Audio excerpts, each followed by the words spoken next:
parle. Chaque jour, Charles et Carole vous présentent la leçon de l'école du sabbat.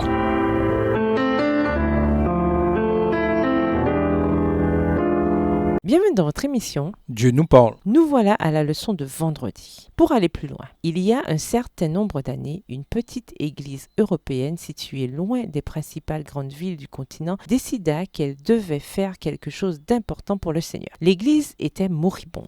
Il n'y avait pas eu de nouveau baptême depuis des années. Si la tendance actuelle se poursuivait, l'église avait peu d'avenir. Le pasteur et son comité d'église prièrent avec ferveur et envisagèrent soigneusement ce qu'ils pouvaient faire. Tandis qu'ils étudiaient le Nouveau Testament, ils décidèrent d'établir un ministère de petits groupes. 9 laïcs de l'Assemblée accueillirent la vision. Ils s'engagèrent à prier ensemble et à étudier la manière d'établir leurs petits groupes efficacement. Bientôt, ils décidèrent de faire de chacun de leurs foyers respectifs un centre d'évangélisation. Les membres des groupes apprirent à exercer leurs dons de différentes manières. Ils lancèrent des ministères de prière et d'hospitalité. Ils développèrent des amitiés autour d'eux. Par des actes de bonté, ils touchèrent leurs familles, leurs amis et d'anciens adventistes. Les responsables de ces petits groupes commencèrent à donner des études bibliques dans 9 foyers avec 40 personnes présentes. Ils furent stupéfaits de ce que le Saint-Esprit faisait. Finalement, 17 personnes sur les 40 furent baptisées. Le témoignage de cette petite église moribonde, c'est que les petits groupes font une énorme différence. C'est l'un des moyens que Dieu a choisi pour impliquer de nombreux membres d'église dans la mission de l'église.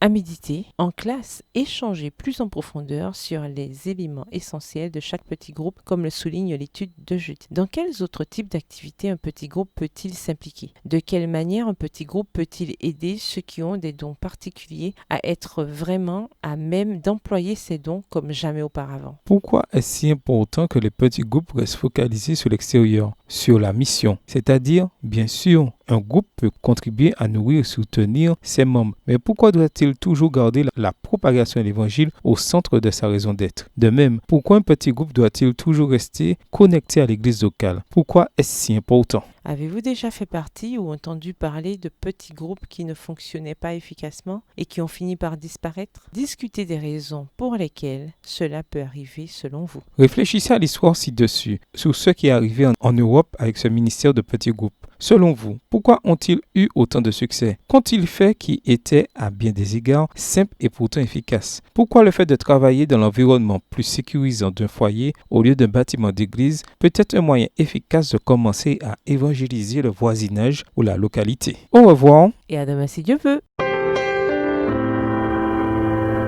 Dieu nous parle. Chaque jour, Charles et Carole vous présentent la leçon de l'école du sabbat.